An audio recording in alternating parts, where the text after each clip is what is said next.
made it home from Glamis. Update on the Piranha boat. He plans on having the motor all redone. New block, all new parts, new pistons. And yeah, we should be picking that up in a couple weeks, and then we'll get back on some Piranha boat content. In the meantime, I promised you my opinion of the speed car video, and that's what we're going to do right now. Get this thing out in the shop and check it out. Okay, I'm going to give this my best shot. This is a Speed El Diablo, car number 1798. So it's fairly deep. It's some of, got the latest updates. It's a 2026 model, El Diablo, and in my opinion, probably the best car Speed has built. If you got a family, the El Jefe, I have driven an El Jefe. It was good, but I like the two-seaters. Never been a fan of four-seaters, so here we go. There's a lot of bad publicity on these cars, and I'm not sure why that is, but I mean, there's some good things and some bad things. I've made a list. I'm going to go through them one by one as quickly as possible, but I'm going to go through a lot of things. So if you're new to the channel, or you're new to check out what I think about the Speed UTV, might grab a coffee, grab a drink or something, sit down. We're going to go through this thing as I see it. Now, I've had 5 different side-by-sides, one starting out with the Rhino, and that's been the workhorse for me for many years. I don't even know what year that thing is. Still on the original belt, by the way, and it probably has like 5,000 miles on it. It's just been a workhorse. Changed the oil in it 2 or 3 times, and that's about it. To 800, which is a little dusty here, sitting in the shop. To a 900, which is no longer here. To a 1000, to a 1000 turbo. To the Turbo S, which is the Mojo H2O car. To the Speed. So haven't really done a lot in this as far as like Can-Am or any of the other brands. Kind of have always been a Polaris guy. So I've sat in the Can-Am several times. I have driven the Can-Am. I don't like the way it sits. Maybe the new ones are different, but I don't like the way you sit down and you kind of recline, and you're sitting too low. You can't see what's going on. A lot of blind spots. So, Speed. I'm going to say that is, first of all, by far the nicest out-of-the-box car that I've ever owned. And what I mean by that is suspension, and I know everybody's heard this, is unbelievable. It's smooth as can be. What was interesting is that I found when I was duning that I was always catching up to the guys that I've always been chasing. I've been chasing and like pushing the car to the limit to try to keep up with them, because they dune all the time and I don't. And this car was just the opposite. I kind of felt like they were going slow for me, and it turns out it's not really. It's more of the car and the driver. Now, recently the Mojo H2O car, the Turbo S car that I had, went through shock therapy and fixed a lot of that. Made you feel like you're Superman, because it definitely was worth the investment to go through the shock therapy stuff. This car out of the box is better than that, and it feels like a little sand car. And I hate to use the word little, because it's not a small car. It feels like one of my old sand cars I used to build, that I've built in the past. In 110 wheelbase, that was a common wheelbase for a 2-seat car for us, and that's what this is. So it has that balance and that feel. Feels like a little trophy truck. You're sitting inside that cab, and you just feel surrounded. You see roll bars everywhere. It's a very comfortable and makes you feel very brave when you're sitting in it. So I think overall, it's a comfortable seat. It drives nice. It's smooth. I mean, I don't know what else to say about it. It's an amazing car, and I kind of fell into that trap that the social media buzz around this car, because so many people hate Robbie for whatever reason, that they just dug a hole for this thing and buried it before it ever got a chance to become something great. And I kind of fell into that, and I've talked to other people that have speed cars that said, yeah, as soon as I got mine, I was ready to sell it because I didn't want to be seen with a speed car, blah, blah, blah, blah. I don't fall into those traps. I don't care. I'm going to try it, and if it's a great car, I'm going to keep driving it, and if it's not, I'll get rid of it. I'm not getting rid of it. I'll tell you that right now. Now, that being said, let's go through some of the things that I'm not happy about, and they're all fixable. I think Speed can step up a little bit, and I'm sure they're finding these things out little by little by little. But when I picked up my car at Speed, there was a checklist, and I went through that checklist, briefly looked at it. It was all checked off, and I took it for its face value that everything was good to go, and away we went. Well, when I got it home, I had things that weren't hooked up. Took it on the first ride. The cap on the radiator overflow tank was off, and it was leaking fluid all over, and now I still smell fluid in there, so it's got me nervous. And you know, in the beginning, for the first 100 miles, I was nervous what was going to happen. I blew a belt in 4 miles, my own fault. Called up Robbie, was in Asia at the time, and he said, do this and this and this and this. I did that. I've had zero problems since then. So my own fault. I guess I got used to that. Every car I've had, I've ran it in the dirt first, so it really didn't put a lot of tension or a lot of stress on the belt.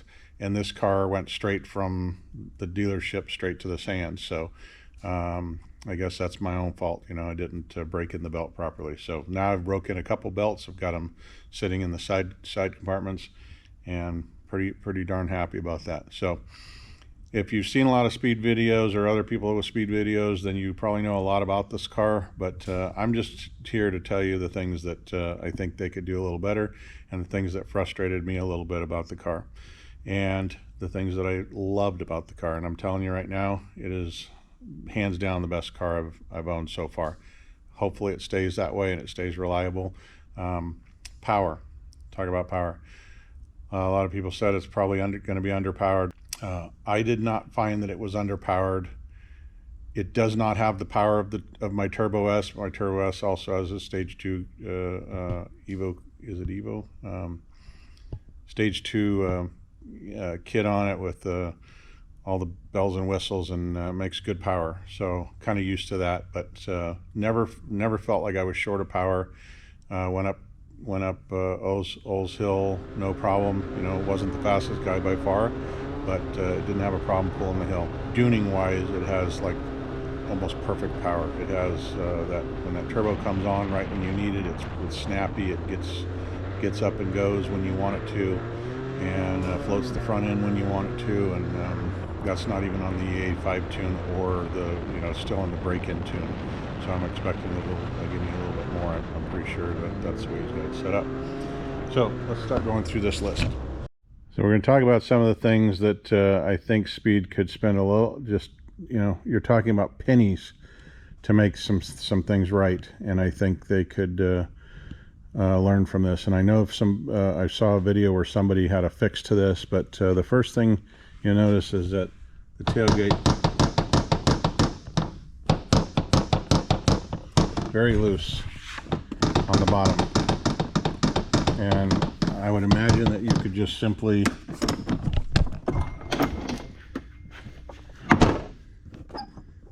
put I think there's some kind of, you put rubber hose or something over the pin right here, and it gets rid of that. But yeah, that's kind of irritating.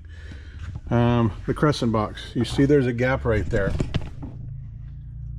I don't have anything in here touching the roof or the lid of this box, but it's not sealing in the center. This one has oil cans in them, but they're loose, right? So they're not putting pressure up here. and this one does the same thing. You have to push in on it. So maybe another strap here and another strap there to really seal those off. I don't know. I don't know how you fix that, but to me that's not sealing. So you can clearly see the gap there, and same thing here. Overall, everything in there staying clean from dust, but it just looks bad. I'm a fit and finish guy. So next fit and finish thing, and I'm not sure what's causing this, but the roof panel's not flat. You see how it's kind of arced, and I don't know, maybe that's me just being too picky, or they meant it to be that way. I don't know, it just doesn't seem right to me. But anyway, moving forward. Right here they have the tab here. You open it up, you can easily open this side, no problem. Love this space, absolutely love this space. I know they can put another fuel tank there. At Glamis didn't seem to have any issues with fuel for the trips that we were making. And got a spare belt in here, and I've got a spare belt over there. If you've watched any videos, you know that a belt fits in there. This closes nicely on this side. The door has a bit of a lip here, so it has to step up to open. You can see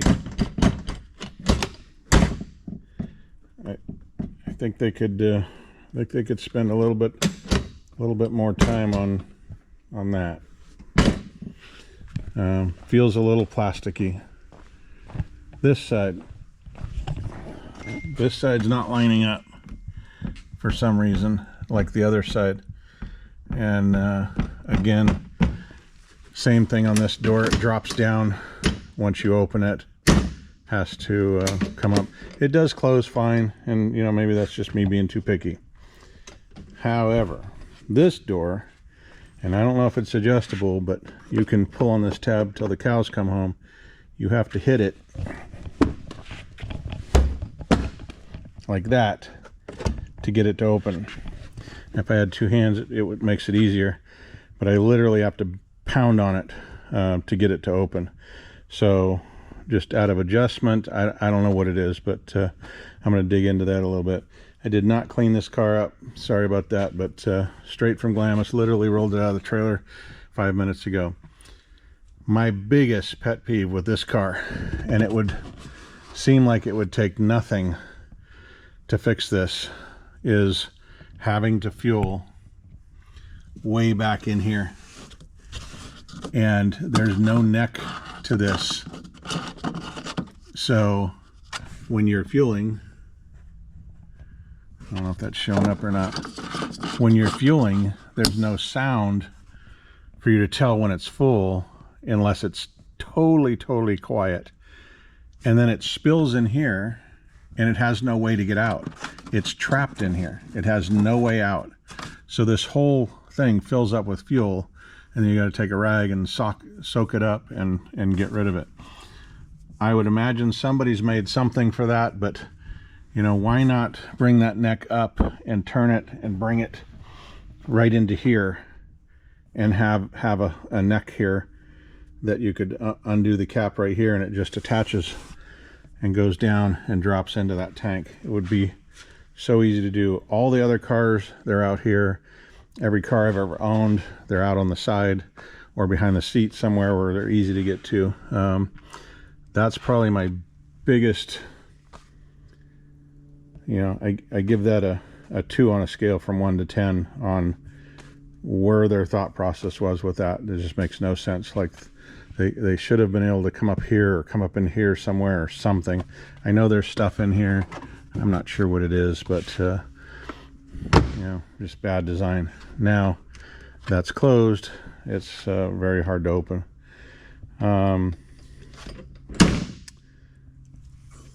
This deal right here. Now, I don't remember where I got these, but you can find them online. And these are a tapered slide. The Speed car comes with a block that's like this right here, and basically it slides in. You have to pull on this every single time and put it in its hole.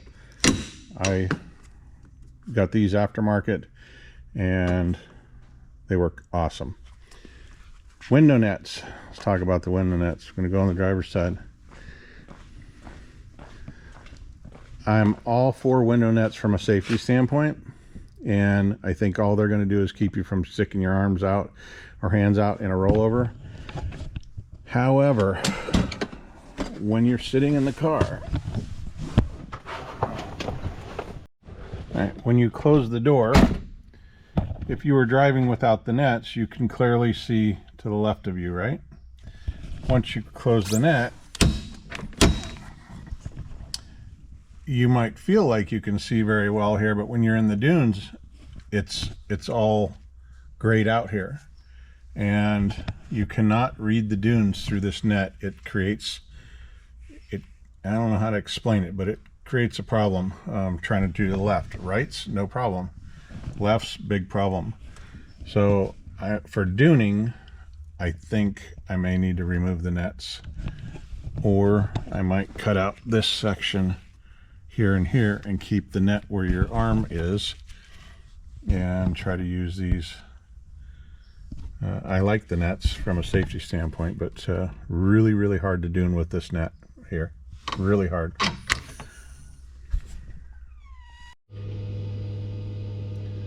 Okay, let's talk about the dash and other things. Turn these off.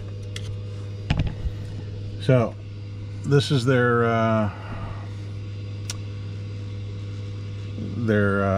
I can't think of what they call it, their wiring bundle, if you will.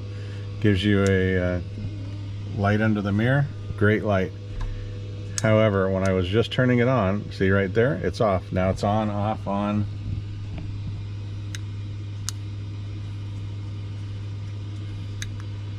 It was intermittent at best. Now, of course, that I'm filming it, it's working every time. But I was having to rock the switch here. It's not on real bright there.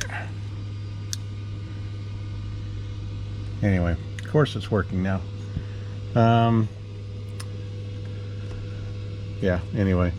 So that switch was giving me grief. Now it's not giving me grief, of course. Their dash. All these rocker switches here. No issues with those. A little hard when you're strapped in to reach, but if you're strapped in tight, a little hard to reach. No issues with any of this stuff. Radios work great. Not a big fan of their plug-in for the headsets right here, and so I've moved both of mine to helmet plugs here, so you can run a helmet from back here and you're not dragging that cord over in your way. I mean, it would totally be in your way here. So I'm again not sure what they're thinking there. Just simple and easy. And again, the push to talks. This push to talk has been deleted, and my push to talk is on my steering wheel. I'm going to move it up here. We originally put it here to not block the view, but turns out it's really hard to hit down here. It's just not intuitive to hit it down here, so we're going to move it back up here. But again, same thing. You're push to talk, you're driving along and you're trying to reach your push to talks when you're strapped in correctly with the shoulder harnesses. That's actually somewhat hard to reach. So and it's not intuitive. You got to let go of the steering wheel to do it. So I want it to be right here, right there, and that's going to move that up here. It'll be perfect right there. So first thing I would do if you have a radio set is do that. Really easy to get to. Take the hood off right there and run this stuff through the dash hole here, and it's plug and go. Like really easy to do. And we ran the wires up here with the other wires that they already had, and along here and down. I added a helmet hanger or headset hanger. I have it forward instead of sideways to keep the helmet out of my way, but probably going to change that to something different than what I have now, but I just kind of trying things. The dash. This dash is, water temp, what gear you're in, seat belts, engine, fuel, speed, and tach. Okay. This is the one I've been running and seems to give me the best information. Got my tire pressures, my 4-wheel, 2-wheel, fuel, which is very important to me, temperature, and then belt temp, water temp. The rest of this stuff is good to know at a glance, but I'm pretty much watching these three right here. Engine oil temperature, water temperature, and belt temperature. Okay. What I don't like about this is that when you go into reverse, you don't get a backup camera. And to get a backup camera, you've got to go, remember we're on 2, this is 3, 4, 5, 6. And all we have is backup camera and speed. Then when we're done backing up, we've got to go 1, 2, 3, 4, 5 more button pushes to get that. I feel fuel level is probably one of the most important items that should be on every dash at all times, and it's not there. It's not there. It's not there. It's not there. It shows me that it's low. It's not there. It's not there. It's not there. And now we're back to the original, and it shows us how much fuel we have. And it shows us how much fuel we have here. So we basically have two sets of gauges that give us the things that we need, and this is the one that I'm using. So also in the sand shifting, I was having a really hard time getting it to shift. Now of course that we're on flat land, no problem, but in the sand, or when it's bound up a little bit, very difficult to shift. So I think if they could do anything with their dash, they should make it to where when we go into reverse, we get a backup camera view. And when we come out of reverse into gear, we get the view that we had. And when we start the car, we get the view that we had. We don't have to thumb through all the pages to get back to what we have. Like, if this is the view I like, leave it alone. Have it there all the time. When I start the car next, that's the view I want. I don't want to go back to the original startup view that's there.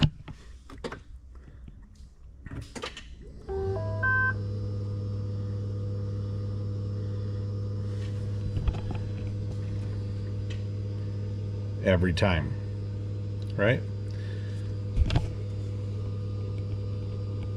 All right.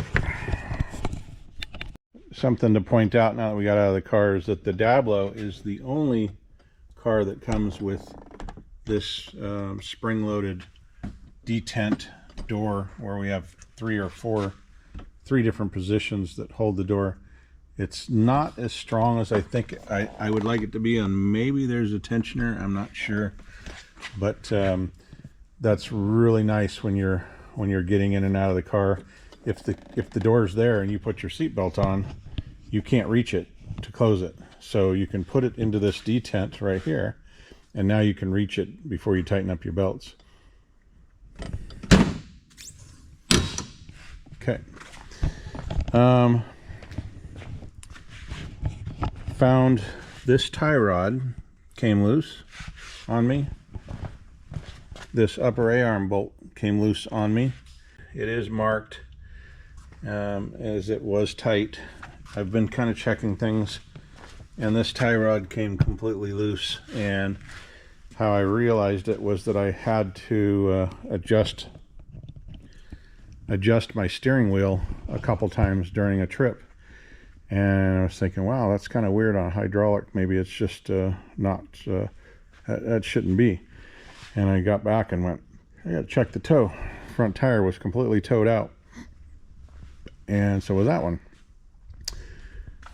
Found tie rod to be loose, tightened it up, reset it, restrung it, got it all straight, and no harm, no foul. Now, they do say, you know, treat this thing like a race car. Every time before you go out, you should be looking over it and checking all the nuts and bolts and so on.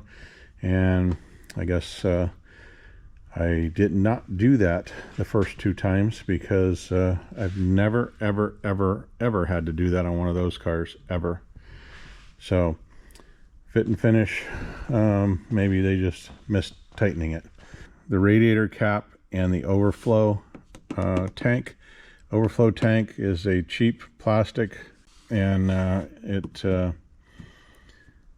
just a cheap plastic piece of garbage. Why they wouldn't put something a little nicer here that's a little more dependable, but the lid either popped off of that or they never tightened it at the factory. And first run I went out and I'm leaking fluid all over the place, and now I need to put fluid in it. But that was you know, got underneath the pan there, see all the wetness. And again, I think that just happened to the factory. Chase light did not work when I brought the car home, and started tracing the digital bundle wiring and found that it was never plugged in from the factory or at Speed's shop. They just never plugged it in. It was just capped off right here, ready for it to be plugged in, and never plugged in. So again, that checklist, I think that guy just went through there and check off of his memory and didn't actually do what he was supposed to do. So absolutely love the metal FX wheels and the Systems 3 sand tires. Absolutely love them. Love the stance, love the way they ride. They've got great grip, and I don't know if it's the tire or the car or a combination of both, but when you turn this thing and you step on the throttle, it pulls the front end around and turns on a dime. It is an amazing package that's on this car right now. So, and I think that this package, tires and wheels and so on, would work on pretty much any car, but this car loves it. It's not too much bite. I feel like it's not hard on the gearbox or the transmission or the belt, but it's enough bite that it gets up and goes, and really happy with that. So if you're thinking about tires and wheels, the new Systems 3 SS 365s. So they used to have the 360s, now they're the 365. It's a 35-inch, and it's got bigger, I think they added a 1/4 inch to this. So big difference in the grip that we're getting from these tires, and they track really nice. I can't say enough good things about them. And thanks to Metal FX for hooking us up with the wheels. Really appreciate that. All right, I need to look at my list and see what else we got on this list of things to go over with this car. Okay, so overall, I don't have a big list, which is a good thing. You don't want to have a big list, you know. I didn't want to have a big list. I wanted to have, I wanted it to be better than everybody is trying to make it out to be, or the haters are making it out to be, and it definitely was that. I'm very, very impressed with this car. Fit and finish, I think they could change a few things. Obviously, as you see, the last thing that was on my list that I didn't cover was the seat belt. Now, I've become more comfortable with the seat belt as I've been using it, but there's no substitute for having two things that snap together and you get, you know, a 4-point harness like the Polaris or the Can-Am. But you know, this is the centerpiece. It's one of 5 pieces that all have to snap in, and without that, the car won't go over 15 miles an hour. These were bothering me a little bit in the beginning, but like I said, I've become pretty accustomed to them now. So, you know, I would prefer to have a belt like the Polaris or the Can-Am system, but you know, I kind of understand what he did. He's trying to build this thing more like a race truck or a mini trophy truck, and that's the belt you would use so that you have the fifth connection there. As a guy, I had to loosen this. You hit the wrong bump, and let me tell you, it's not a good feeling. So I figured out how to make it to where the lap belts are tighter here and here. Made this a little bit looser, these a little bit tighter, and that has solved my problem for the most part. So Speed and Company, I think you guys did a pretty damn good job of building a pretty darn good car. I would expect, like any company, and I know there again a lot of haters, I think a good part of that is jealousy, and I hate to use that word, but it comes from somebody willing to really put themselves out there, and no better person than, you know, Robbie Gordon, of course, having the background that he has and the heritage that he has, that he's followed. And I think, you know, from a scale from 1 to 10, he's got a solid 8, and I think some of the other cars might fall into that category as well. But as far as looks, the style, love the looks and the style of this car better than any car out there right now. As far as the ride, hands down, best ride I've ever been in. And as far as the feel and the way the car handles, best car I've ever had. Hats off to Robbie Gordon and the Speed team and all the guys at Speed for developing this. I'm sure it's only going to get better. I know he's really jumping leaps and bounds forward with some of the new stuff that he's trying to come out with, and maybe some people would look at that as I did, and look at it and go, well, you know, maybe you should be focusing more on this thing and refining some of the things that I just pointed out. But you know, I don't walk in his shoes, so that's for them to figure out. But if they're watching this video, please address some of these items on these cars. I think you fix a few little things here and there, and you're going to have a car that can't be beat. And power wise, we'll see what happens when we get the speed key. And I hate to have to run E85 and burn a lot of fuel like that, but you know, if it wakes it up as much as they say it's going to wake it up, then again, we'll see. I wish they would have put a bigger engine in it, but maybe that's something we'll do, like the Piranha boat. Maybe something for the future. And don't forget to like and subscribe, and we'll see you in the next video, which should be Piranha boat video. We are picking up the motor in 3 days from this video being shot. And before we get out of here, don't forget to go on the store right there, click that QR code, and get you some merch. Help out the channel a little bit. Buy some merch, get you a mug, a shirt, coins, the Piranha coins, the Mojo coins, the 33 coins. And we will be making new ones every year, or as every one of our little projects develops, we'll be making new coins. So that'll be hopefully become somewhat of a collector's item, and all kinds of stuff. And the store's going to keep growing and growing and growing. So we're working on, I've seen some new stuff that Ruth from Vine Hill Craftworks has been working on for us, and I can't wait to get that stuff out. I can't wait to get it on shirts and so on. Again, thanks for watching, and we'll see you on the next one.